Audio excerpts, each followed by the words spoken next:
Why do you think the vampire stories are always so appealing for the public? They're very rich with possibility. And I think the basic thing is, you know, part of living is thinking about death and, you know, stories where the undead comes to visit the living, that opens the door to lots of things. And in portraying your Von Franz, who is a retelling of Abraham Van Helsing, did you find an inspiration in other actors who portrayed this character? Not really. I didn't find an inspiration in other actors just because there are other films that I appreciate, but he's really a new character to me.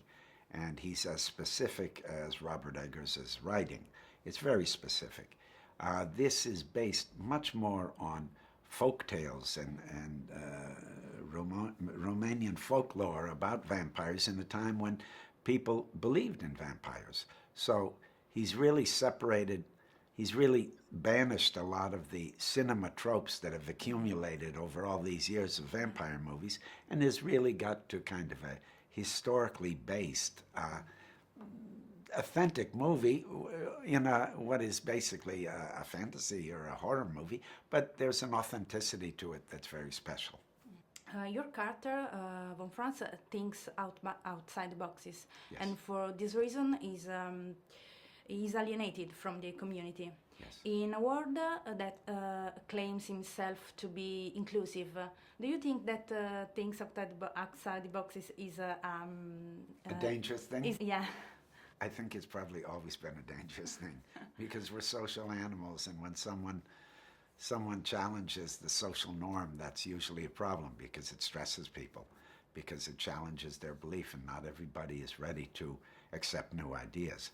But I think that's the beauty of that character and the beauty of cinema in general, because it can make us realize things that we haven't thought of before. It can make us dream about how things could be, not just recognize what is. Talking about the work with Robert Eggers, there is something you bring to the character from yourself and something you learn from scratch on this set. Because you are so a navigated actor, you've done so much wonderful things. Thank you. You know, it's really the question of how much is you and how much is around you doesn't really matter, because your job is basically to become and to melt into a situation.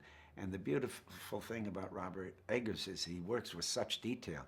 Just to walk on his set and to wear the costumes and to get his light and to be in the shots that he meticulously designs tells you what to do. It puts you in a place.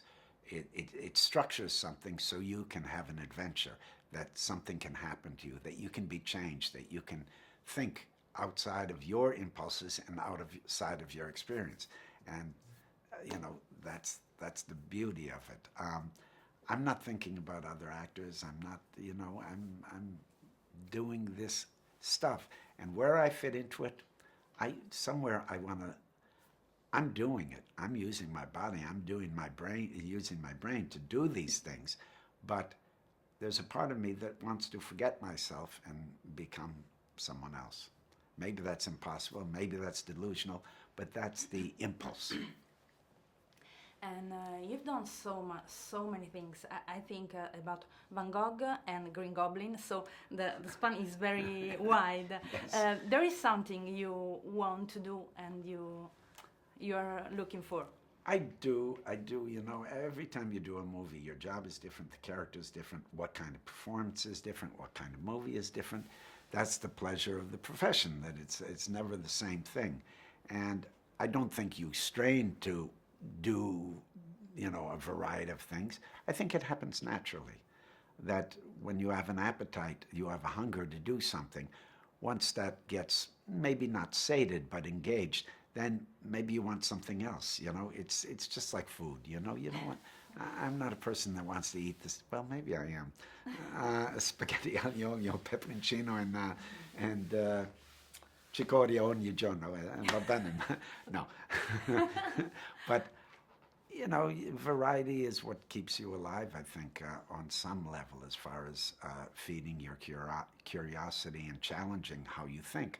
Otherwise, you get stuck and you're always you're always defending a method or a way of being. And okay, maybe that's a lot of work and that's dangerous in life, but when you have this profession where you're protected, where it's only for a period of time and you're protected by an agreement that this is a structured environment, then it's a beautiful thing where you consider other ways of being. That's the most beautiful thing about being an actor. Thank you so Okay, much. yeah, my pleasure. Bye. Yeah, bye-bye.